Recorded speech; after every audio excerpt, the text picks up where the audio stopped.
네, 안녕하세요. 오늘은 에어비앤비 슈퍼호스트자 프로 엔잡러 그리고 3권의 책을 쓰신 최재현 대표님을 모시고 이야기를 나눠보도록 하겠습니다. 안녕하세요. 네, 안녕하십니까. 네, 반갑습니다. 간단하게 자기소개 한번 부탁드리겠습니다. 네, 말씀해 주신 것처럼 저는 이제 작가이기도 하면서 또 라이프쉐어라고 하는 사람들의 대화와 연결을 돕는 그런 스타트업도 운영하고 있고요. 용쌤 도움 받아서 다양하게 투자도 진행하고 있는 최재현이라고 합니다. 반갑습니다. 네, 반갑습니다. 지금 에어비앤비 슈퍼호스트시잖아요. 네네. 에어비앤비를 시작하게 된 계기가 되게 궁금해요. 굉장히 저는 이제 오래전부터 네. 에어비앤비를 이제 운영하게 됐었는데 몇 년 처음 되셨죠? 지금 한 8년은 된 것 같습니다. 8년. 네. 2세대 호스트 정도 되는 것 같아요. 1세대 분들은 한국에 3,000명 호스트가 안 될 때 들어오셨던 분들. 네. 그 뒤를 이제 2세대라고 하는데 제가 시작했던 건 2014년 그때 시작을 처음 했었고요. 당시에 제가 음반 기획사를 다니고 있었어요. 네, 음악을 제작하는 일을 했었는데 다른 일을 했었을 때보다 조금 이제 수입이 적어가지고 네.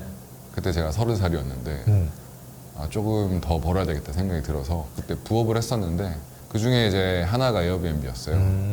그런데 그때는 이제 에어비앤비 개념이 너무 없던 시절이라 제가 배낭여행 대학생 때 다닐 때 뭐 로컬의 집에서 룸쉐어하고 다니고 이런 것들을 좋아했었는데 딱 그 정도 개념으로 저도 집에 이제 자취방인데 방이 하나 남아가지고 네. 요거를 가지고 내가 좀 재밌게 해볼 수 있지 않을까 해서 처음으로 시작했던 게 부업 중에 하나가 에어비앤비였습니다.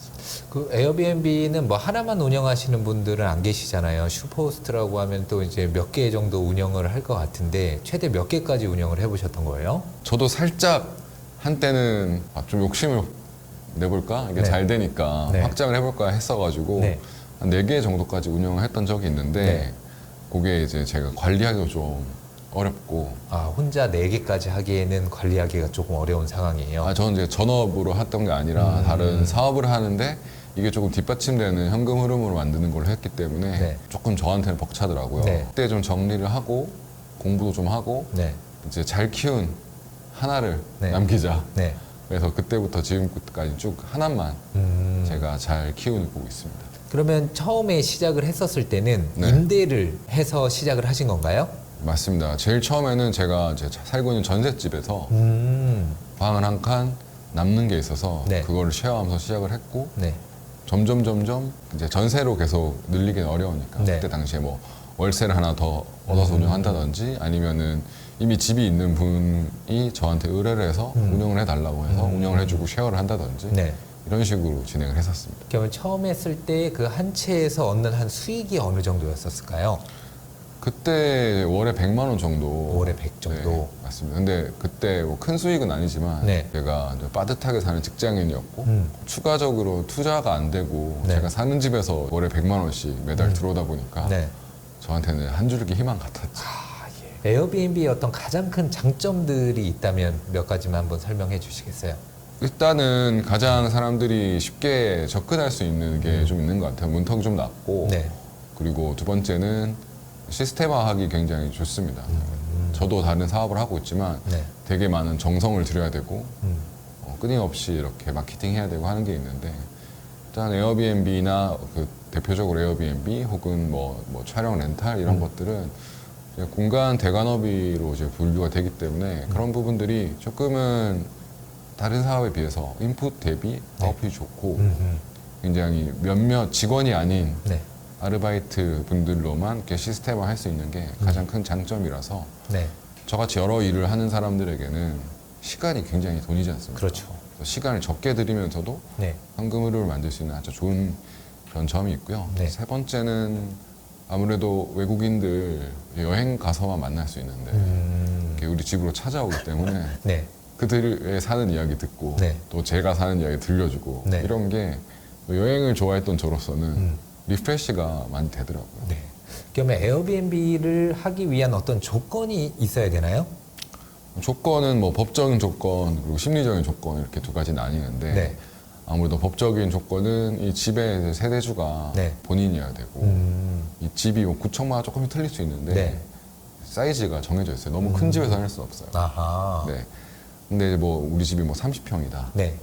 20평이다, 뭐 이런 분들은 전혀 걱정 안 하셔도 되고요. 그리고 이제 또 심리적인 자격이라고 해야 될까? 심리적인 거는 이제 사람이 들락날락하는 것에 대해서 굉장히 힘들어하시는 분들이 생각보다 있어요. 이 집이란 공간은 아늑해야 되고 네. 독립적이어도 나만의 프라이버시가 있는 곳이고 이런 곳들이라면 그게 좀 어려울 수 있고요. 그리고 내가 같이 살지 않는 단독 공간을 임대해주는 에어비앤비를 하시더라도 이게 생각보다 CS라고 하죠. 네. 오면은 이제 길 안내도 해주고 문제가 있으면 가서 이제 들여다 봐주기도 하고 뭐 그런 일들이 뭐 발품 불패를 시청하시는 분들에게는 어려운 일이 아닐 것 같긴 한데 이게 생각보다 본업이 있는 분들에게는 신경이 한쪽으로 계속 둬야 되는 부분이기 때문에 은근히 체력 소모가 있습니다. 그래서 좀 친절할 수 있고 네. 잘 들여다 줄 수 있는 열정이 있으시고 네. 이런 분들이라면 충분한 자격이 있을 것 같습니다. 네. 저 에어비앤비를 시작하려는 분들에게는 슈퍼호스트라고 하면은 굉장히 좀 대단해 보이고 네. 또 멋져 보이고 꼭 되고 싶어 하잖아요. 네. 어떻게 하면 슈퍼호스트가 될 수 있을까요? 슈퍼호스트가 되기 위한 것들은 이렇게 분기에 한 번씩 평가를 내려요. 그래서 뭐 청결도, 정확성, 커뮤니케이션 이런 것들에서 다 이제 평점 4.5점 이상을 맞는 게 기본입니다. 그리고 이게 비율로 정해져요. 네. 그래서 상위 5%, 상위 뭐 3% 이렇게 비율로 해서 호스트 단위로 정해지는데 사실은 슈퍼호스트가 되는 건 그렇게 어렵지가 않아요. 가장 꿀팁이 있다면 그럼. 뭐 고객의 후기를 잘 받는 게 가장 중요하죠. 네. 그래서 사람들마다 이제 감동을 받는 포인트들이 조금씩은 다른데 네. 그래도 이제 인종을 막론하고 이게 사람과 사람 간에 좀 터치가 있으면 네. 아무래도 이 사람이 인격체로 느껴지기 때문에 네.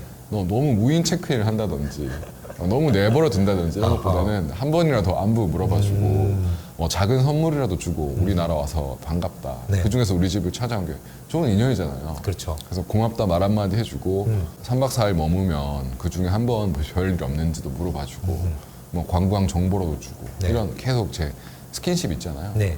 그런 스킨십을 많이 하면 이 사람이 이제 호텔 어떤 AI 모델이 아니라 사람으로 느껴지기 때문에 아무래도 친해지고 나면 욕 못 하잖아요. 네. 그런 것처럼 저는 이렇게 커뮤니케이션을 좀 많이 하는 걸 추천드려요. 또 한국에 대한 어떤 인식도 굉장히 좀 좋아지는 또 계기가 될 수가 있는 거죠. 네, 그럼요. 그래서 이렇게 좀 친근하게 많이 대하고 기본적인 걸 잘 지키면 추억이 좋아지기 때문에 네. 악플을 남길래 남길 수가 없고 웬만하면 조금 더 주는 경향이 있습니다. 네. 그리고 저 같은 경우에는 에어비앤비 슈퍼호스트뿐만 아니라 되게 다양하게 에어비앤비 플랫폼을 통해서 삶의 즐거움을 많이 얻었어요. 어떤 즐거움이요? 뭐 2015년도에는 네. 한국의 인기 호스트 상을 받았어요. 에어비앤비 코리아에서. 네. 제가 좀 재기발랄하게 그런 이벤트에 참여해가지고 네. 그래서 뽑혀가지고 매년 에어비앤비에서 전 세계에 있는 슈퍼호스트들 중에서 베스트 슈퍼호스트를 뽑거든요. 어허. 저희는 이제 베오베라고 하는데 네. 베스트 오브 슈퍼호스트라고 해서 국가대표죠. 그분들과 또 저처럼 인기 호스트, 네. 인기 호스트 상을 받은 분들, 그러니까 좋은 스토리를 가진 사람들 이런 사람들을 발굴해서 국가대표들만 모아서 꿈 같은 파티와 교육을 해줘요. 저 때는 이제 프랑스 파리에서 네. 에어비앤비 오픈이 열려가지고 제가 한국 대표로 참여했었죠. 그래서 이제 평범한 직장인이었다가 네. 에어비앤비 하나 잘 운영했다고 나라 이런 국가대표도 해보고 네. 네, 뭐 이런 좋은 비행기, 좋은 호텔 처음 자보고 한국 대표로 초청받아서 거기서 막 알랭드 보통 이런 사람들 강연도 듣고 어허. 꿈 같은 파티를 해주거든요. 네. 세계 호텔 관광 트렌드도 배우고 네. 그 뒤로도 이게 쭉 제가 이제 민간 앰버서더도 있어요. 슈퍼호스트들 중에서 또 에어비앤비를 잘 홍보할 수 있는 분들의 전 앰버서더들이 이렇게 네. 선정이 돼서 그들끼리도 이제 네트워크가 굉장히 좋고 너무 이제 에어비앤비와 함께 뭐 작가도 된 적도 있고 뭐 즐거운 일들이 굉장히 많은데 네. 저한테는 진짜 꿈 같은 수익뿐만 아니라 진짜 삶에 정말 많은 영향을 준 그런 플랫폼이었죠. 네. 슈퍼호스트가 되면은 또 그 안에서 장점이 또 뭘까요? 슈퍼호스트가 네. 되면 1차적으로 사람들이 좋은 이제 리스트라 그러거든요. 에어비앤비 리스트라 그러는데 좋은 룸에 이렇게 사진들이 있는데 요즘에는 이제 인테리어가 워낙 상향 평준화돼 네. 있어가지고 안 좋은 곳이 별로 없어요. 그렇죠. 네. 그런데 그 중에서 이 호스트는 슈퍼호스트 마크가 있다.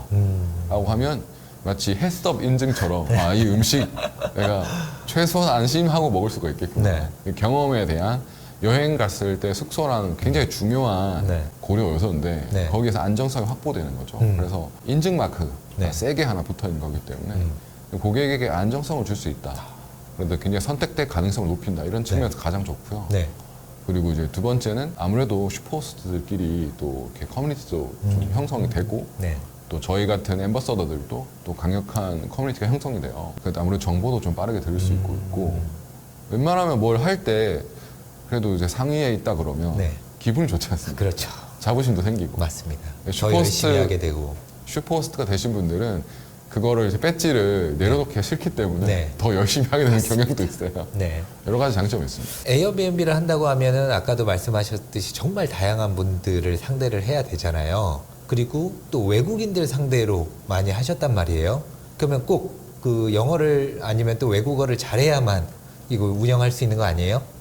그렇게들 많이 생각하는데 네. 결론적으로는 아닙니다. 네. 저희 이제 어머니도 네. 제가 호스트 교육을 제가 열심히 해서 어허. 굉장히 노년에 네. 쏠쏠한 이상의 수익을 올리고 계시거든요. 웬만한 그 중견 회사 신입사원 정도 네네. 버시는데 네. 누구든 할 수 있고 또 요즘 워낙 번역기도 좋고 그리고 여행 갔을 때 물어볼 수 있는 게 많이 없어요. 네. 그리고 정말 영어를 한마디 못한다고 하시더라도 구글 번역기로 해서 딱 만났을 때 네. 당황스럽잖아요. 하지만 우리가 뭐예요? 한국에서는 로컬이잖아요. 네. 로컬이기 때문에 여유가 있습니다. 네. 그래서 사람이라는 건 다 비슷합니다. 얼굴 보면 아 제가 춥구나, 제가 배가 고프구나, 제가 심심하구나, 어딜 가고 싶구나. 네, 다 느껴질 수 있어요. 네. 이게 예를 들어서 여기가 지금 마곡역이잖아요. 네. 외국인이라고 가정했을 때 네. 그 사람이 막 자기 나라에서 수학 교수님이었다고 하더라도 마곡역 1번 출구에서 만나자고 했는데 실수로 마곡역 4번 출구에서 나왔다고 네. 쳐요. 그러면 이건 다른 세상이에요. 울고 싶어요. 뷰가 완전히 달라진다. 우리가 네. 해외여행 갔을 때 그렇게 되죠. 네. 분명히 고개만 돌리면 약속 장소가 있는데 네. 조금만 잘못 만나면 굉장히 당황스럽고 무서워요. 네. 그렇기 때문에 영어를 떠나서 네. 이곳의 로컬이기 때문에 네. 도와줄 수 있는 게 굉장히 많습니다. 그들에겐 마치 저희가 신과 같은 존재예요. 그래서 액션 넘버 3? 뭐 이 정도 영어만 할 수 네. 있으면 그들에게 네. 정말 엄청 좋은 친구가 될 수 있기 때문에 네. 걱정 안 하셔도 됩니다. 또 이런 걱정하시는 분들이 또 많을 것 같아요. 뭐 워낙 다양한 분들이 드나들다 보니까 뭐 기물 파손이라든지 술 먹고 어떤 민원이라든지 주변에 그런 것들은 또 없으셨나요? 너무 많았죠. 그럼 어떻게 대처를 해야 되나요? 저는 이제 잘 키운 한 놈을 키우는 전략을 하고 있던 지가 오래됐기 때문에 네네. 이 한 명에 대해서 잘 키운 이 한 리스트를 정말 네. 공들여서 만들었어요. 그래서 이 이제 가치에 이해를 하시는 분들이 왔으면 좋겠다 이런 마음이 좀 있죠. 그래서 네. 막 주로 좀 젊고 막 파티를 좋아할 것 같은 그런 분들이 집을 좀 험하게 쓰는 경향이 있고 그리고 이제 비하하는 건 아니지만 네. 휴가 나온 군인분들 네. 이런 분들 열정의 하늘을 뚫거든요. 네. 그래서 좀 조심해야 됩니다. 이 에어비앤비의 장점은 이제 다른 플랫폼도 마찬가지겠지만 네. 저희도 그분들에게 후기를 남길 수 있어요. 게스트분들한테. 그래서 이미 상대방들이 후기가 있는 경우들이 있어요. 아하. 네, 근데 후기에 만점을 받았다. 네. 이런 게 2개 이상 있다. 저는 그런 분들만 봤습니다. 만점 후기가 2개 이상 있는 분들을 받았을 때는 이분들도 관리를 하기 때문에 네. 매너를 좋게 해요. 그래서 좀 좋은 후기를 받으려고 하시고 네. 깔끔하게 쓰시려고 하십니다. 근데 후기가 하나도 없다. 근데 가입 연도도 그렇게 오래되지 않았다. 이런 것들은 불안하네요, 딱 봐도. 아이디를 버리고 새롭게 가입하셨다. 이런 확률이 굉장히 높죠. 맞습니다. 당근마켓도 똑같은 것 같아요. 똑같아요. 네. 그래서 이렇게 새로 가입한 분들보다는 네. 가입한 지도 좀 됐고 후기도 네. 좀 있고 네. 이런 에어비앤비의 문화를 좀 이해하시고 여기를 그냥 모텔처럼 네. 이용하는 게 아니라 누군가의 되게 정성이 깃든 공간이라는 걸 리스펙 해줄 수 있는 분들을 저도 좀 골라서 받는 편이에요. 네. 아까 후기가 정말 중요하다고 했었잖아요. 그러면은 본인만의 어떤 후기 잘 받을 수 있었던 어떤 팁 그런 게 좀 있을까요? 아까 말씀드렸다시피 네. 대화를 많이 거는 게 있고 우리 용쌤이 지금 같은 질문을 2번을 하는 걸로 봐서는 좀 더 내놔라 뭐 이렇게 하시는 것 같아서 네. 저 같은 경우에는 그 선물을 네. 자주 써요.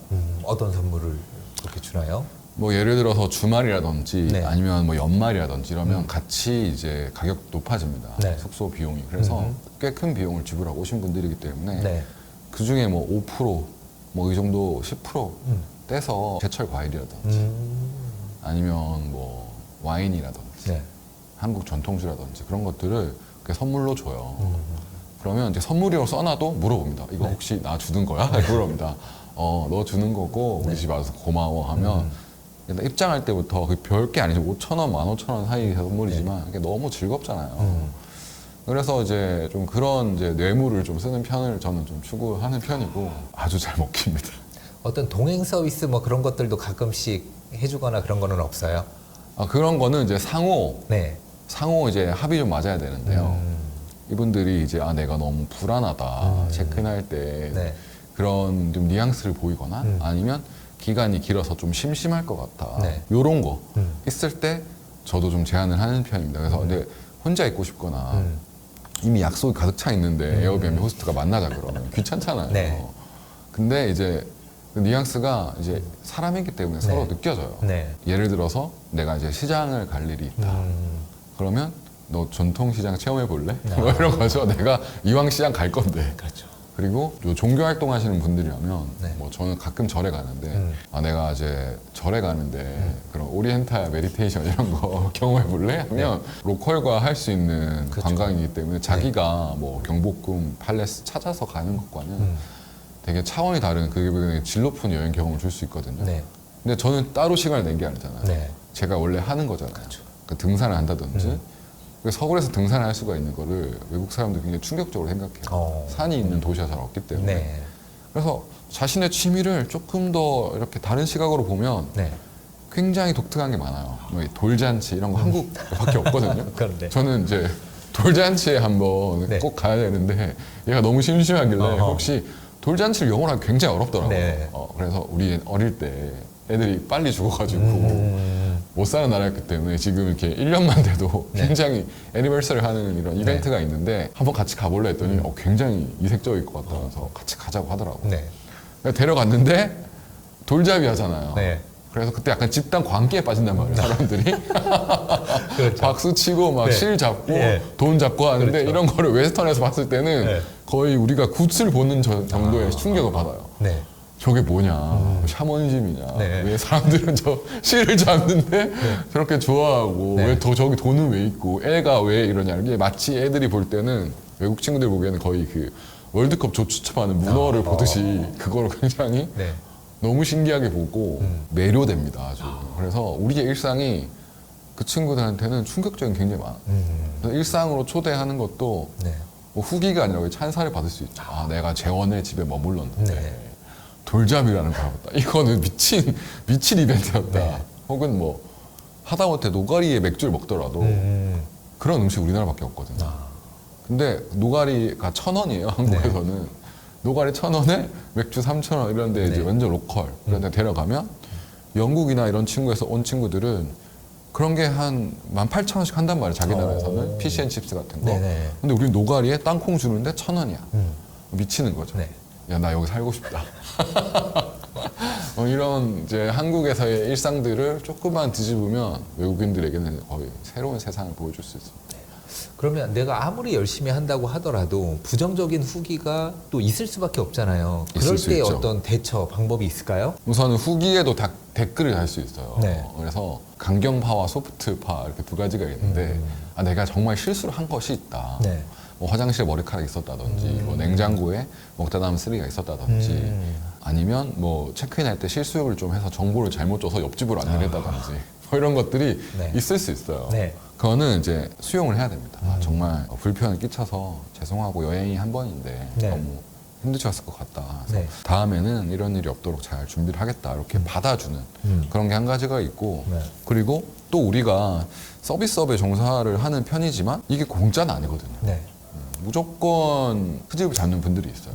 가끔은. 어디 정말 가나 그런 있죠. 분들은 피해야 되겠지만 네. 걸렸다고 했는데도 가끔 그런 분들이 들어와요. 그러면 저는 싸우기 싫어서 가격 조정도 해줘요. 에어비앤비를 통해서 분쟁 조정이 위원회가 있는데 그걸 네, 조정해서 애초에 가격을 조정한다든지 끝나고도 서로 뭐 파손이나 변상이라든지 이런 걸 받을 수가 있거든요. 네네네. 그러면 저도 이제 할 말 합니다. 요즘 좀 그런 분위기인 것 같아요. 우리도 실수한 부분이 있지만 우리 게스트님도 도를 지나치신 것 같아. 네. 이 여행을 하실 때도 로컬에 대한 매너를 지키셔야 된다. 상대방에게도 우리가 안 좋은 후기를 남길 수 있는 그런 게 필요하고요. 고객들이 쫙 봤을 때도 나머지 후기들이 다 뭐 4.5점 이상 5점에 가까운데 네. 이분만 평점이 낮고 그 사람에 대한 댓글에 호스트도 잘못은 인정도 하지만 네. 너도 잘못했다고 이렇게 남겨두면은 보는 사람들도 이 사람이 좀 과했던 좀 별났던 손님이고 이렇게 느낌이 와요. 네. 그렇기 때문에 어느 정도 방어가 됩니다. 그래서 당하지만 마세요. 이제는 할 말을 하는 시대입니다. 네. 그 에어비앤비를 운영을 한다고 하면 청소, 청결이 정말 중요하잖아요. 직접 초반에는 청소를 다 하신 거예요? 아니면 청소업체에 맡기신 거예요? 진짜 제가 네. 아쉽게도 청소 감각이 떨어져요. 음. 그래서 당연히 처음에는 제가 열심히 했죠. 네. 그런데 열심히 한다고 했지만 제 눈에 안 보이는 것들이 있더라고요. 그래서 근데 이게 좀 늘어요. 네. 나중에는 비슷한 곳을 지적받다 오면 네. 아, 네, 여기를 집중적으로 해야 되는구나 해서 제가 하면 그래도 한 4.8점 정도는 맞을 수가 있어요. 네. 근데 그래도 5점이 잘 안 나오더라고요. 청소에 이제 또 고수분들을 나중에는 모시게 되더라고요. 그래서 뭐 매번 그분들이 해줄 수는 없지만 한 번 이렇게 꼼꼼하게 뭐 한 3번에 한 번 정도는 뭐 문틀, 창틀 이런 청소까지 맡기는 편이고 그리고 지금은 한 4번에 한 3번 정도는 요즘에는 청소 관리 이제 업체나 어플리케이션도 많기 때문에 네. 그분들을 통해서 하고요. 그래도 이제 집을 주인이 안 보면 안 되기 때문에 청소가 아니더라도 가서 뭐 기물 파손된 건 없는지 비품은 떨어진 게 없는지 구석에 뭔가 뭐 머리카락 같은 게 박힌 건 없는지 네. 이런 것들은 제가 보는 편이고 지금은 이제 좋은 이모님들을 많이 만나가지고 네. 전문가들과 함께 하고 있습니다. 그러면은 한번 그런 분들에게 청소를 의뢰할 때 일회의 비용이 한 어느 정도 들어요? 그거는 서비스마다 좀 다른데요. 네. 뭐 3만 원에서 뭐 한 10만 원 사이라고 보시면 될 것 같습니다. 집의 사이즈, 그리고 청소 서비스, 예를 들면 뭐 간단한 기본 청소만 하는지 아니면 뭐 냉장고 청소를 하는지 화장실 청소를 하는지 창틀 청소를 하는지 뭐 빨래를 해주는지 네. 이런 거에 따라서 계속 옵션이 붙어요. 그래도 집이 크면 뭐 10만 원도 안 되겠죠. 네. 2명이 와야 될 수도 있고. 네네.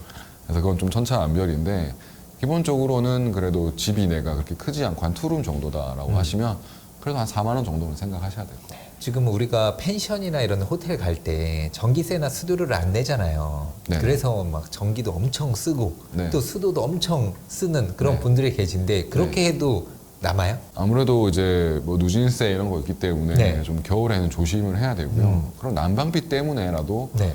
또 성수기이기도 하지만 겨울에 여름에 이럴 때는 숙박비가 좀 올라가는 편이죠. 그래서 그 숙박비는 뭐 매일매일 다르게도 설정할 수 있기 때문에 네. 이제 초보 호스트 분들은 이제 그런 것들을 모르고 하실 수가 있는데 한 1년을 해봤다 하시는 분들은 미리미리 언제 몰리고 언제 관리비가 많이 나오는지 알기 때문에 좀 네. 그거 업 시켜 놓는 편이고 네. 그리고 아까 제가 스킨십을 많이 하면 서로 후기가 좋아진다고 했잖아요. 네. 근데 사고도 좀 예방을 많이 하는 효과가 있어요. 그래서 아무래도 상대방의 인격체로 느껴지면은 네. 집도 좀 막 쓰지 않고 네. 나갈 때도 이렇게 전기도 좀 끄시고 보일러도 끄시고 이렇게 가는 경향이 많고 네. 그런 것들도 뭐 안내문이나 요즘에는 또 유튜브로도 집을 구석구석 이렇게 안내를 해서 링크를 드리기도 하는데 여러 가지 방법으로 좀 집을 잘 사용할 수 있게끔 그런 레이어를 준비하는 게 좋죠. 네. 요즘 에어비앤비도 경쟁이 정말 치열하잖아요. 그리고 강남이라든지 홍대에 많이 몰려 있기는 한데 그 외 지역에서 에어비앤비를 운영한다고 하더라도 수익을 얻을 수 있을까요? 네, 그럼요. 뭐 제가 지금 하는 곳도 사실 중심 관광지랑 네. 멀리 있는 네. 뭐 성북구에서 하고 있고요. 네. 그리고 코로나 이후로 조금 떨어져 있더라도 나만의 공간에서 휴식하고 싶다. 그런 영향이 좀 많고 그리고 혼술 문화, 그 혼족 뭐 이런 것들이 굉장히 많아지고 집 안에서 할 수 있는 액티비티, 그 아늑한 시간에 굉장히 사람들이 좋아하는 그런 취향들이 많이 생겼어요. 네네.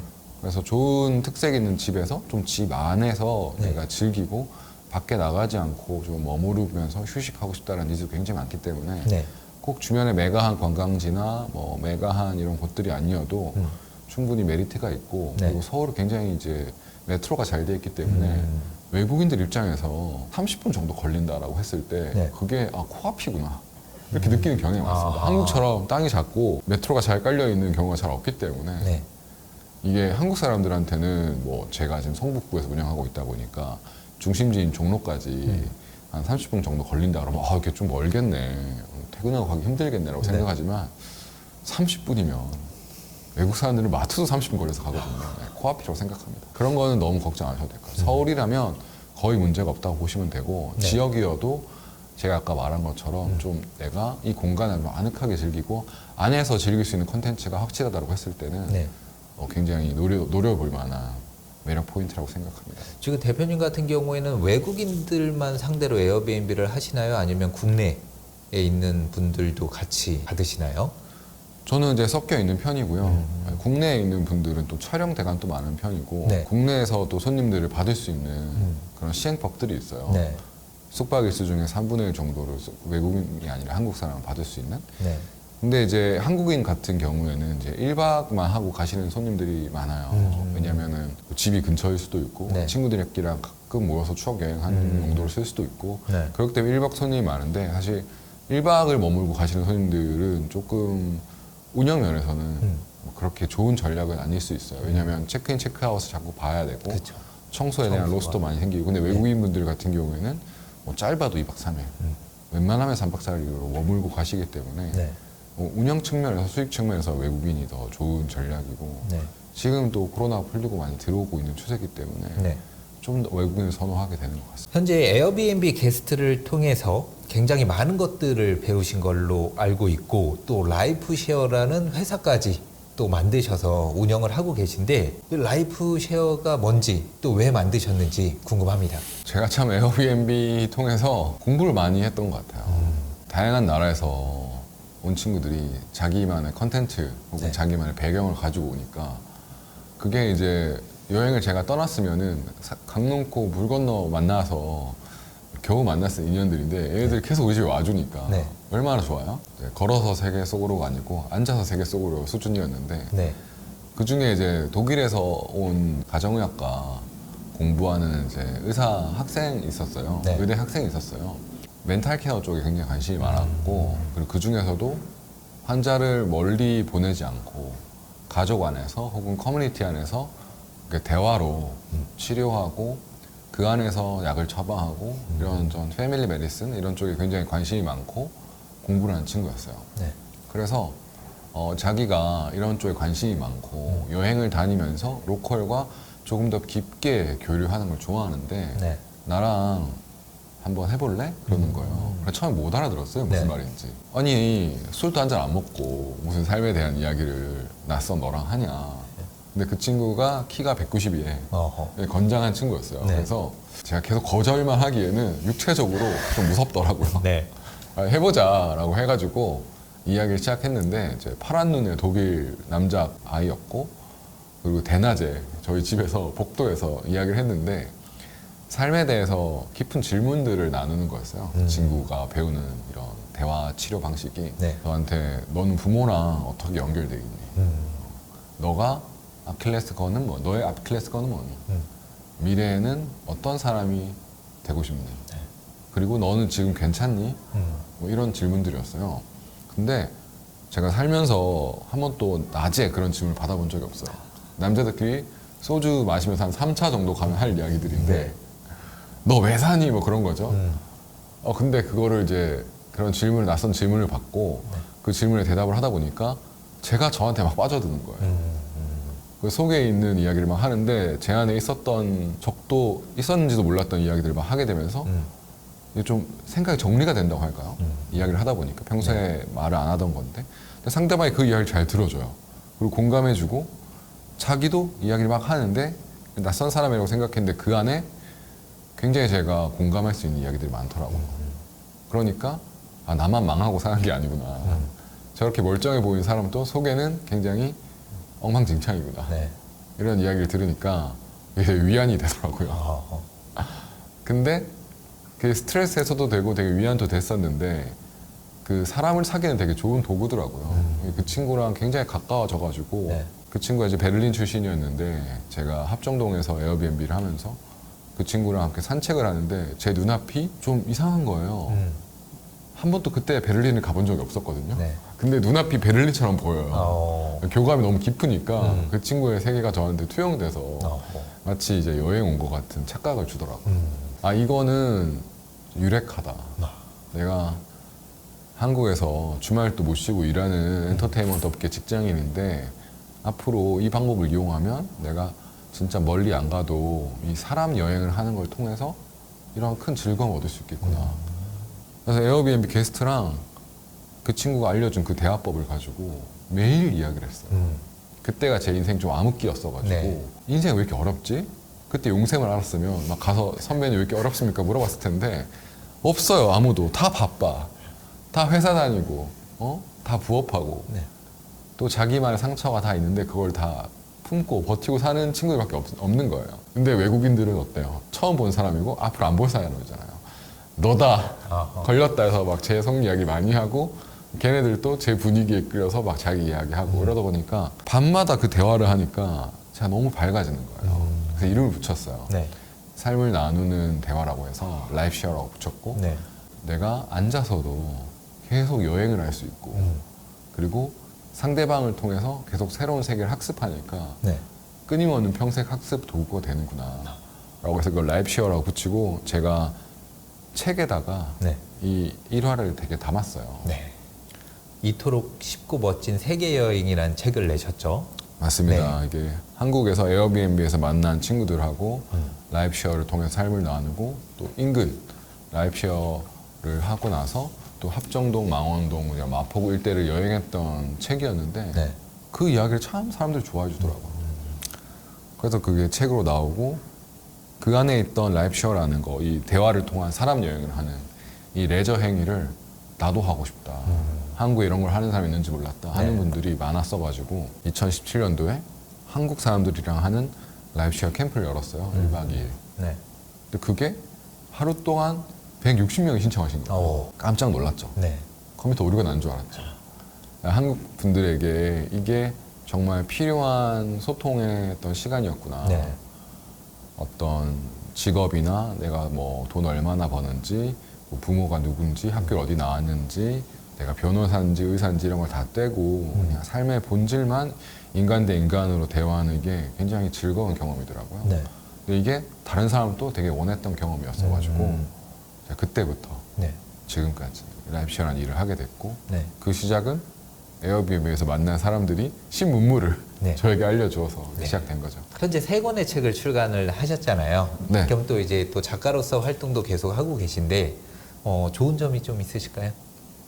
좋은 점이 있죠. 네. 남자로서 좋은 점이 한 가지 있고 개인적으로 그리고 네. 사회적으로도 좋은 점이 있고 합니다. 먼저 남자로서 좋은 점은 제가 좀 감성적인 편이었어요. 어허. 근데 이제 남중남고 나오고 네. 제가 대학을 바로 안 가고 잠깐 공장을 다녔어요. 아하.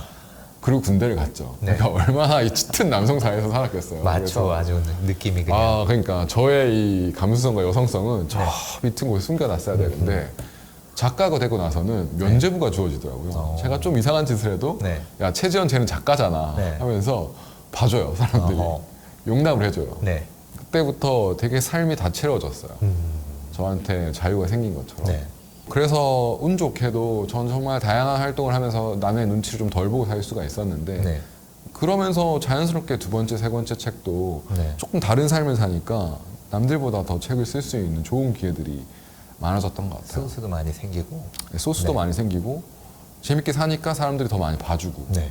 그러니까 출판사분들도 저를 더 담고 싶어하고 그랬던 게 좀 남자로서 네. 되게 즐거웠던 면이 한 가지가 있고 네. 두 번째는 뭐 제가 이런 뭐 라이프 쉐어라는 회사를 운영하면서도 도구를 만들어요. 그게 책을 만들었던 거에서 영감을 네. 많이 받았던 건데 이 친구들이 이제 저 대신에 일을 많이 해주더라고요. 저의 이제 움직이는 명함처럼. 네. 그래서 사람들이 책에서 잘 봤다 하고 연락을 주시기도 하고 네. 네가 만든 도구가 내 삶에 많이 바뀌었다 하면서 저를 좀 호감으로 먼저 생각해 주시고 다가오는 분들이 많으시다 보니까 그게 일로 연결되는 경우도 많고 네. 꼭 일이 되지 않더라도 좋은 인간관계로서 영감을 주고받는 사이가 되는 게 많고 용쌤도 마찬가지로 이렇게 남들을 돕기 위한 컨텐츠를 생산하시는 분들이잖아요. 생산하시는 분들끼리는 서로 되게 좀 건강한 연대가 되는 것 같아요. 맞습니다. 영감을 주고받을 수 있는 주변에 사람들이 점점 많이 생긴다는 게 작가가 된 이후로 가장 좋았던 두 번째 메리트가 아닐까 생각해요. 대표님이 책을 쓰지 않으셨다고 하면은 우리 연결도 없었을 거거든요. 왜냐하면 제가 첫 책을 낸 그곳의 출판사 대표님이 서로 또 연결을 해줬잖아요. 같은 출판사에서 또 책을 내고 제가 2015년도에 책을 냈고 2016년도에 책을 내셨죠. 그렇게 이제 또 작가로서도 활동을 하다가 어느 순간 이제 또 부동산의 투자에도 관심을 가지게 되셨죠. 부동산 맞습니다. 투자를 시작하게 된 계기가 또 어떻게 되실까요? 제가 부동산의 비읍자도 몰랐었는데 네. 그때 이제 어린 네. 총각이었던 우리 용쌤을 만나가지고 그때는 이렇게 멋있지 않았거든요. 열심히 사는 형이었어요. 그렇죠. 엄청 열심히 살았죠. 네, 무슨 뭐 성과는 없었어도. 독서 모임 카페 이런 거 그렇죠. 진짜 엄청 열심히 하시는 분이셨는데 네. 근데 이제 그 단단함이 느껴지긴 했어요. 근데 어느 날 이분이 독서 모임을 안 하시고 막 재원아 난 투자가 너무 재밌는 것 같아. 이 길을 가야겠어. 네. 막 이야기를 하시더라고요. 그래서 뭔가 또 열심히 하시나보구나. 그때는 뭐 그냥 워낙 열심히 사는 분이었으니까 그렇게 생각했었는데 저한테 그때 투자를 처음 알려줬어요. 용쌤이. 네. 그래서 이런 개념이 있구나. 네. 나 월세만 이렇게 내고 그때도 합정동 살고 있었으니까 네. 어느 핫한 동네에 살고 있는데 내가 이런 좀 관심을 가져봐야 되겠다. 네. 근데 그때 용쌤이 이렇게 전세를 끼고 네. 매입을 하는 이런 방법을 알려줬죠. 그래서 네. 그런 세상이 있구나. 그래서 내가 동네 오래 살았으니까 친한 부동산이 있을 거 아니에요. 네. 갔어요. 네. 그랬더니 그런 물건이 있는 거예요. 전세랑 매입이 붙어 있는. 네. 거의 우리 월세 보증금 수준으로 할 수 있는 거예요. 그래서 가서 그게 있는 걸 보고 바로 샀죠. 네. 그래서 합정에 있는 빌라였었죠. 빌라였죠. 네. 저게 제 첫 투자였는데 네.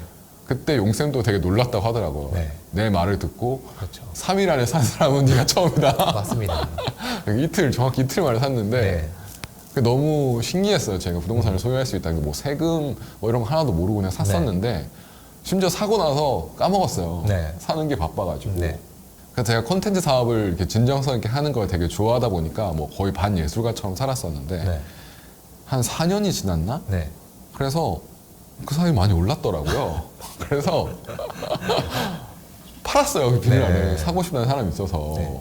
처음에 투자금 얼마로 시작했었죠? 그때 1,500만 원. 1,500만 원으로 시작해서 네. 매도하니까 나한테 남은 수익은 순수익이 4,500만 원. 4,500 정도. 딱 3배 네. 원금 당연히 지켰고요. 네. 그리고 산 사람도 되게 기분 좋아했어요. 싸게 샀다고. 저는 네. 몰랐는데 싸게 팔았더라고요. 팔 때 이야기 하셨어야 되는데 팔고 나서 이야기를 하셨죠. 네, 맞아요. 네. 근데 다른 분들은 차익을 1억 남기셨더라고요. 네. 저는 몰랐어요. 네. 제가 판다고 올렸는데 그 다음 날부터 줄을 서는 거예요. 사람들이 왜 이렇게 이걸 사고 싶어 하지? 네. 이렇게 인기가 많나? 근데 저는 이게 제가 싸게 판지 몰랐던 거죠. 네. 그래서 저도 판지도 모르고 네. 되게 아쉬웠었죠. 처음 온 사람이 샀어요. 그래서 네. 그 뒤로 두 번째, 세 번째 너무 아쉬워하는 거예요. 네. 그래서 제가 정말 몰랐죠. 근데 이게 그 4,500만 원이 저한테는 어떤 돈이었냐면 뭐 음악 일을 하고 뭐 에어비앤비를 하고 그 돈을 제가 다시 영감 받으려고 해외 여행하고 네. 제품 만드는 또 투자하고 이런 데 다 썼기 때문에 저한테 수중이 남은 돈이 그 4,500만 원밖에 없는 거예요. 사회생활을 하고 이렇게 재미있게 살았는데도 네. 나한테 의미 있는 수익을 안겨준 건 네. 너무 아이러니하게도 그 이틀 만에 샀던 그 빌라 한 채 네. 그거밖에 없는 거예요. 그래서 제가 그때 조금 관심을 가져야 되겠다. 내가 계속 이렇게 남들을 돕고 가치 있는 일을 한다고 하더라도 컨텐츠 사업은 이게 정말 그 BEP를 맞추는 수준으로만 해도 쉽지 않구나. 네. 내가 투자라는 투트랙을 타지 않으면 네. 정말 마음이 가난해지겠구나. 아시겠지만은 저도 되게 네. 가치 있고 의미 있다 생각해서 독서 모임 열심히 했었지만은 하면 할수록 삶은 피폐해지고 통장 잔고는 더 줄어들고 의미는 있지만 돈이 되는 사업이 아니다 보니까 이야기하신 대로 투트랙으로 가지 않으면은 힘들어지죠. 역시 옆에 누가 있느냐에 따라서 삶이 많이 달라지는 것 같습니다. 엄청 그러면, 중요합니다. 네, 이제 부동산 투자에 한번 이제 경험을 하고 수익을 얻었잖아요. 이제는 내 건물에서 내 사업을 해야 되겠다는 생각을 하셨었을 것 같은데 어떠셨나요? 그렇죠. 제가 이제 아무래도 컨텐츠 사업을 하다 보니까 컨텐츠가 담기는 곳은 인터넷 아니면은 부동산이거든요. 네. 그래서 인터넷은 이제 열심히 하고 있었으니까 네네. 맨날 남의 공간에서 빌려서 그렇죠. 워크샵을 한다든지 이벤트를 하는 게 너무 아깝고 에어비앤비를 하더라도 이제 점점 월세 부담이 커지니까 네. 그게 좀 부담스럽더라고요. 또 근데 용기를 못 냈던 게 제가 경험은 좀 쌓였지만 그 코로나가 오면서 과연 내가 오프라인 공간에 투자를 해서 운영을 했을 때 잘할 수 있을까 이런 겁이 나더라고요. 네. 그래서 포기를 하고 월세가 높아졌지만 네. 그래도 또 월세를 해야겠다. 이런 마음을 먹고 물건을 찾아가 다녔는데 네. 그때 이제 또 제2의 용쌤 같은 분들이 제 주변에서 야, 네. 좀 살아 이제. 네가 월세로 하면 이제 안 된다. 네. 그리고 월세로 공간 사업을 하면 코로나라서 더 힘들다. 근데 저는 평범한 사람의 생각으로서 아니 코로나니까 월세를 해야 되는 거 아니냐. 네. 이거 매입했다가 내가 이거를 공실이 나거나 컨트롤 못하면 어떡하냐. 근데 조금 선배들의 입장으로는 매입을 해서 하는 게 더 안전하다. 장기적으로 봤을 때. 그걸 네가 시세 차익도 볼 수 있고 네. 그리고 투자를 하더라도 네 건물에 투자하는 거고 네. 그렇기 때문에 엑싯까지 생각하면 구매를 하는 게 맞더라고요. 그래서 아 이거 지금 사람이 공부를 해야 되는구나 이런 걸 좀 느꼈고 근데 공부를 했지만 자본이 없었기 때문에 근데 서울에 땅을 제가 산다는 거 네. 어불성설인데 이걸 어떻게 할 수 있냐 그랬더니 선배 중에 한 분이 그러시더라고요. 아직도 기억나요. 찾아봤냐. 그래서 아니, 짐작을 한 거죠. 네. 제가 그때 뭐 쓸 수 있는 돈이 막 1억 정도 있어가지고 네. 그걸로는 이거는 살 수가 없다고 생각했는데 네. 그래서 찾아봤냐 물어보더라고요. 네. 그래서 아니 찾아보진 않았죠. 당연히 안 될 거라고 생각했으니까 네. 이를 밝힐 수 없는 모 선배님이 네. 발품 불패의 정신을 갖고 있었던 것 같아요. 네. 찾으면 있다. 네. 맞습니다. 네가 찾지 않고서 그 말 할 자격이 없다. 근데 그게 좀 저의 자존심을 건드리더라고요. 네. 그래서 찾아봤어요. 어떻게? 그냥 네이버 부동산에. 네. 그래서 5억 미만의 단독주택을 이렇게 구별로 찾아봤는데 있는 거예요. 그 정말 깜짝 놀랐어요. 네. 그때 있었던 지역이 불광 옆에 그 독바위 네. 그런 동네에 좀 있었고 그리고 세검정 그리고 성북동, 정릉동 이렇게 있는 거예요. 그러니까 그래서 약간 서울 외곽이죠. 그래도 내가 이렇게 대출을 일으켜서 집을 살 수 있는 곳이 있다는 게 너무 놀라웠고 네. 그 중에 이제 정릉이라는 곳이 가장 좀 시세도 좀 저평가돼 있었고 뭐 해화나 종로에 가까우면서 이렇게 북한산 배후에 있어서 저희가 이제 아무래도 웰니스 관련된 프로그램을 하기 때문에 저의 콘텐츠를 담고 에어비앤비를 하기에도 네. 그 자연을 좀 배우로 삼고 있는 성북구 정릉동이 굉장히 좋겠다고 생각해서 용감하게 무식하게 네. 매입을 했죠. 그게 얼마에 매입하셨고 대출은 얼마 정도 들어갔었던 거예요? 그것까지 말해야 되는 건가요? 네. 이런 게 제일 궁금해하는 거죠. 네네. 네, 프로젝트 전체 비용이 3억이 들었습니다. 나 3억 정도. 네, 그 중에 제가 한 70% 네. 정도 대출을 일으켜가지고 네. 매입을 했습니다. 제가 유튜브에 봤었을 때 네. 그 정말 그 몇 년 됐었죠? 100년? 네, 100년 정도 됐나요? 정말 오래된 그 구축을 또 다른 업체에 그렇게 전체로 맡기지도 않고 직접 몸으로 뛰면서 그걸 완성해가는 모습을 봤었어요. 네. 공사 기간은 얼마나 걸렸었던 거예요? 공사 기간 3개월 잡았었는데 네. 아, 여러분 이렇게 하시면 안 됩니다. 네. 저는 정말 몰라서 그렇게 했어요. 네.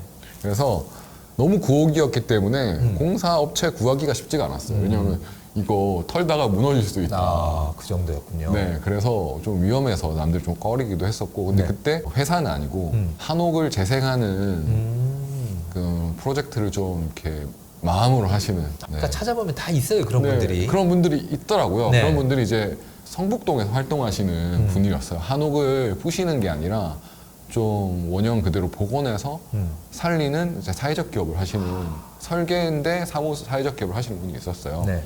공간주라고 하는 네. 업체였는데 뭐 그런 분들이 마음씨 좋은 분들이 있더라고요. 근데 마음씨 좋은 분들도 공간을 보시더니 아 자신 없다 이렇게 하시는 걸 제가 네. 바지땡을 잡고 네. 도와주십시오 해가지고 이제 진행을 했었고 설계를 잘 해주셔가지고 네. 직영공사라고 그러죠. 목수, 그렇죠. 뭐 금속 필요할 하시는 때마다 분, 전기하시는 분 하시는 분들을 네. 해가지고 공사하는 거였고 제가 어떻게 실장 역할을 했었죠.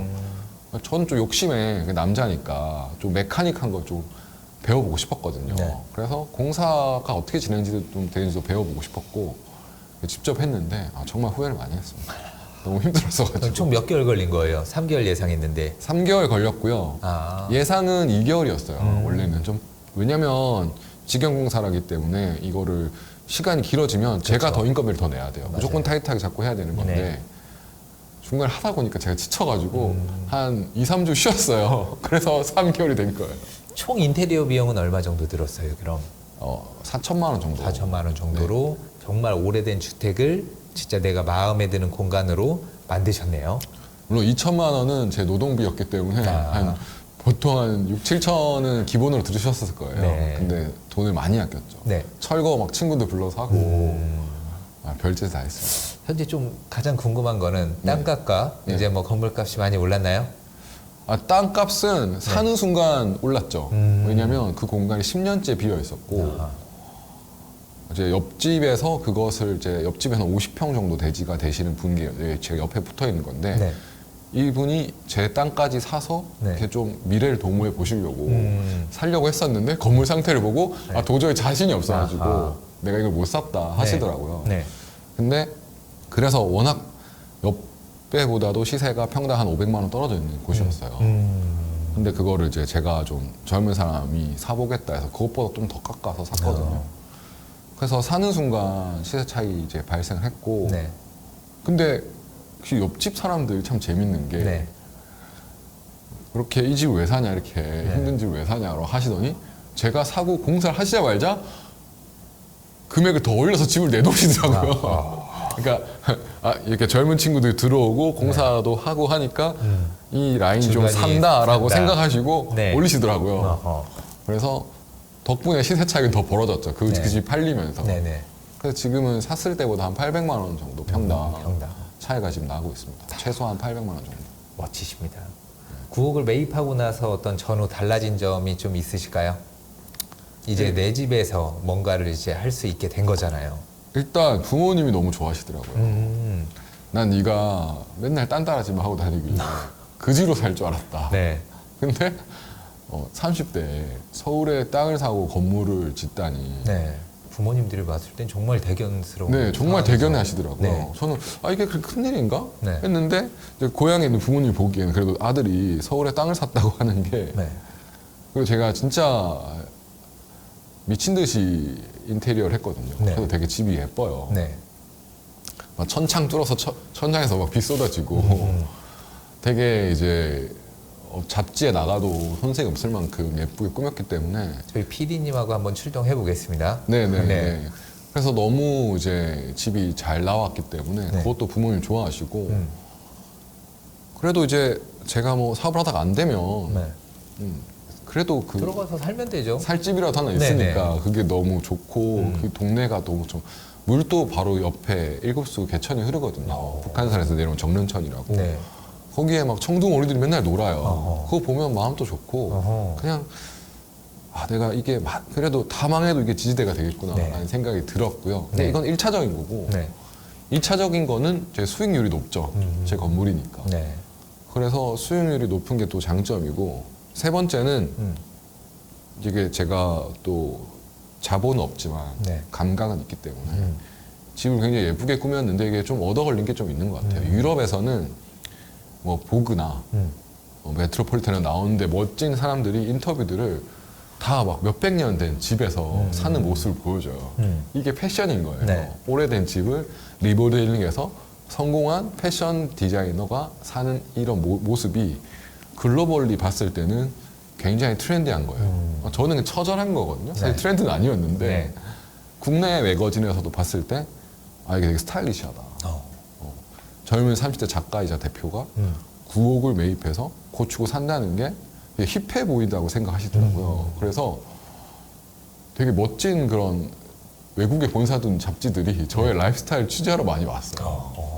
너무 신기하더라고요. 난 이거 피 땀 흘려서 만든 건데 멋이 아닌데. 네. 근데 이제 그런 라이프 스타일을 좀 좋아하시는 분들이 많이 이제 찍어 가셔서 홍보해 주셔가지고 인스타그램 팔로워도 좀 늘고 그걸 통해서 또 선순환 돼서 공간을 찾으시는 분도 있고 네. 그냥 뭐 세입자를 맞춰가지고 운영을 하는 것보다 이렇게 좀 브랜딩된 공간이기 때문에 네. 저는 자산의 가치가 더 높아졌다고 생각합니다. 그래서 네. 자부심도 있고 그럼 현재 이 공간에서는 어떤 일을 하시는 거예요? 구체적으로? 1차적으로는 모두 다 하죠. 네. 잘 키운 아들을 성공시켜야 되기 때문에 네. 기본적으로 저의 최고의 기술인 에어비앤비도 당연히 하고요. 법적 절차 밟아서 하고 있고 네. 그리고 스튜디오업으로 등록해서 네. 요즘에 뭐 유명한 뭐 아웃플레이스나 이런 곳에서 촬영 대관 왜냐면 이제 집이 굉장히 독특한 분위기가 있기 때문에 네. 저희 집에서는 특히 뭐 이렇게 고급 소비재라든지 아니면은 영화 이런 것들 촬영 많이 오시거든요. 네. 그런 거 촬영 대관 또 낮에 하고 네.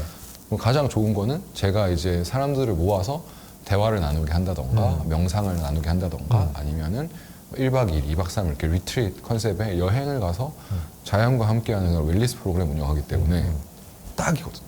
네. 제가 한 달에 뭐 한 3-4차례는 제가 워크숍을 하는 공간을 씁니다. 근데 아시다시피 요즘에 공간 대관이 굉장히 비싸기 때문에 그렇죠. 그 공간을 대관료를 아끼면서도 특색 있는 공간에서 워크숍을 하기 때문에 저희 커뮤니티, 저희가 한 라이브 쉐어 커뮤니티에 오시는 분들이 정말 이 공간을 좋아해 주세요. 마치 마음의 고향처럼. 그래서 워크숍 퀄리티 높아지고 돈도 아끼고 네. 그래서 3가지 측면으로 다 씁니다. 숙박, 대관, 제가 직접 하는 워크숍 공간으로 씁니다. 그러니까 뭐 비어 있는 시간은 내가 얼마든지 프로그램 만들어서 그 안에서 진행을 하면 되니까 아 그렇죠. 너무 좋은 거죠. 너무 뭐 좋죠. 수익률로 봤을 때는 무한된 거죠. 어떻게 보면. 무한이고 지금 또 저희 어제 오늘은 그 숙박 대관이나 촬영 대관이 없어요. 네. 네, 저희 팀원들이 가서 회의하고 있거든요. 근데 너무 좋죠. 네. 단독으로 쓰는 공간이고 잠도 잘 수 있고. 맞습니다. 그래서 맨날 누워 있으려고 해서 그게 좀 문제인데 늘 이제 저희 사무실도 있지만 네. 좀 이색적인 공간에서 일하면 또 능률도 오르고 해서 네. 비어 있는 공간 좀 저도 사무실로도 쓰기 때문에 너무 좋아요. 네. 그럼 이제 현재는 또 앞으로 어떤 일을 계획을 하고 계신가요? 제가 이제 2호점을 준비를 하고 있습니다. 네. 서울시에서 저희 같은 커뮤니티 공간에 대한 좀 관심이 되게 높아요. 네. 왜냐하면 1인 가구가 많아지고 네. 도시가 너무 이제 상막하고 상업화되고 있기 때문에 네. 라이브쉐어 같은 커뮤니티가 좀 상업 공간에 많이 들어왔으면 좋겠다. 그래서 그 서울형 로컬 크리에이터에 선정돼가지고 네. 마포구 합정동에 너네가 이 이너시티라고 하는데 라이브쉐어의 커뮤니티 공간을 이걸 2호점을 내게끔 이렇게 많이 도와주세요. 지원금도 주시고 네. 대출도 많이 해주시고 하셔가지고 이제 빠르게는 이제 저희 공간 2호점을 낼 계획을 가지고 있고 네. 그리고 한 3년 내에는 건물에서 네. 저희 건물을 하나 사가지고 그 안에 이런 숙박이라든지 그리고 이런 커뮤니티 공간이라든지 그리고 저희가 F&B라든지 이런 것들을 하나 제 전체 코디네이팅 해가지고 네. 웰리스 그런 리트릿 센터라고 하거든요. 네. 그런 것들이 글로벌리 봤을 때 굉장히 좋은 사업인데 고부가 가치를 이끌 수 있는 사업인데 저희가 한국에서 그걸 제일 잘하기 때문에 네. 저희 컨텐츠로 채워진 건물을 좀 큰 건물을 이제 단독주택이 아니라 그런 프로젝트를 좀 해보고 싶다. 그게 3년 정도의 제 계획입니다. 제가 또 도와드려야 되겠네요. 또. 감사합니다. 저에게 이제 꿈을 꾸게 해주신 분이죠. 너도 투자를 할 수 있다. 돈이 없어도 할 수 있다. 이런 네. 것들. 그러니까 마지막으로 이제 대표님만의 어떤 인생 최종 목표 그런 것들이 있을까요? 궁금합니다. 제가 이렇게 약간 영감을 얻을 수 있어서 좋다. 네. 사람들과 대화를 나눌 수 있어서 좋았다. 네. 작가가 돼서 나의 어떤 숨겨진 뭐 부드러운 감성을 표현할 수 있어서 좋다. 이런 네. 것들이 되게 많이 이야기했잖아요. 네. 근데 저는 그런 거에 관심이 많아요. 한국 사회에 이제 페르소나를 쓰고 사는 분들이 굉장히 많고 네. 그것 때문에 이제 속이 썩어가는 분들이 많기 때문에 내가 좀 본연의 모습으로 좀 천진난만하게 살아도 괜찮은 그런 연결을 많이 만들고 싶어요. 네. 그래서 좀 커뮤니티 사업에 굉장히 관심이 많고 지금 하고 있는 대화 그리고 이런 좋은 그런 웰리스 레저들을 한국에 많이 소개하는 일을 계속 하고 싶고 그런 것들을 좋아하는 사람들끼리 모여서 할 수 있는 커뮤니티 그런 마을 이런 거를 그 빌딩 다음으로는 해보고 싶어요. 네. 그래서 저도 나이가 들 테니까 네. 그 안에서 나이가 들어도 좀 개구장이처럼 살 수 있고 네. 예술가로 살아도 되고 네. 그런 걸 좀 받아줄 수 있는 좀 열려있는 어른들과 살 수 있는 그런 커뮤니티 마을을 만들고 싶다. 이런 게 제 꿈입니다. 그 꿈에 저도 함께 하겠습니다. 감사합니다. 오늘 어떠셨나요? 굉장히 섭외가 네. 타이트하게 이루어져가지고 제가 전화를 받고 깜짝 놀랐거든요. 갑자기요? 이랬는데 그런 거 치고는 용쌤이 너무 진행을 잘 해주시고 네. 이렇게 옆에서 계속 아빠 미소를 지어주고 계시니까 저도 굉장히 응원받는 기분이 들고 네. 너무 좋았습니다. 제가 지난날 또 좀 정리하게 된 것 같고 네. 또 말을 많이 하면 좀 지켜야 되기 때문에 네. 제가 앞으로 계획도 네. 좀 더 용생 덕분에 잘 지킬 수 있지 않을까 네. 생각이 듭니다. 알겠습니다. 저도 오늘 옆에서 이야기 들으면서 굉장히 어떤 힐링되는 그런 느낌을 좀 많이 받았었거든요. 앞으로 뭐 어떤 일을 하든지 저도 네. 최선을 다해서 돕도록 하겠고요. 스티커 하나 붙여주시죠. 아, 스티커요? 네, 저한테 붙여주고 싶은 네. 그런 감정이 있으시다면 요거 잠깐만 좀 설명을 네, 해주시자면. 네. 요거는 저희가 이제 이 라이브쉐어에서 대화 카드라고 네. 한 100가지 주제를 가지고 사람들하고 네. 좀 다른 삶의 대화를 나눌 수 있게 도와주는 네. 그런 도구가 있어요. 네. 근데 아무래도 이게 일상적인 대화가 아니라 좀 깊은 대화를 나누다 보면 막 감정이 올라와요. 네. 야, 너 왜 그렇게 나쁜 남자 만나니? 너 너무 속상했겠다. 네. 화가 난다. 네. 너 안아주고 싶다. 아. 야, 너 진짜 잘했다. 이런 네. 거 감정이 생기잖아요. 네. 근데 우리는 어떤 민족인가요? 표현을 잘 못하죠. 부끄럽기 때문이고. 네. 그런데 요거를 이렇게 붙여주면 네. 예를 들어 내가 용쌤을 다시 만나니까 네. 되게 이런 사랑스러운 마음이 생겨난다. 아. 그러면 형 사랑해 이렇게 아. 사랑스러운 마음이 표현한다. 이렇게 붙여주는 네. 거예요. 내가 네 이야기를 들어보니까 왜 이렇게 매도할 때 왜 네. 형을 찾아오지 않았니? 그럼 열받잖아요. 열받죠. 앵글을 저한테 붙여주는 네. 거예요. 그 열받아요. 네. 전문가가 있는데. 그러니까요. 저한테 한 번만 물어보고 하든지. 네. 네. 사기 전에 물어보든지 팔기 전에 물어보든지. 그렇죠. 네, 이렇게 했어야 되는데 네. 발품불패 제가 그래서 최근에 또 듣지 않았습니까? 네, 맞습니다. 공유 지분 네네. 기초반 네. 더 발전하는 모습 보여드리겠습니다. 알겠습니다. 존재해 주셔서 감사합니다. 감사합니다. 라이크. 그럼 저도 마지막으로 미투 하고 마치도록 하겠습니다. 감사합니다. 반가웠습니다. 네.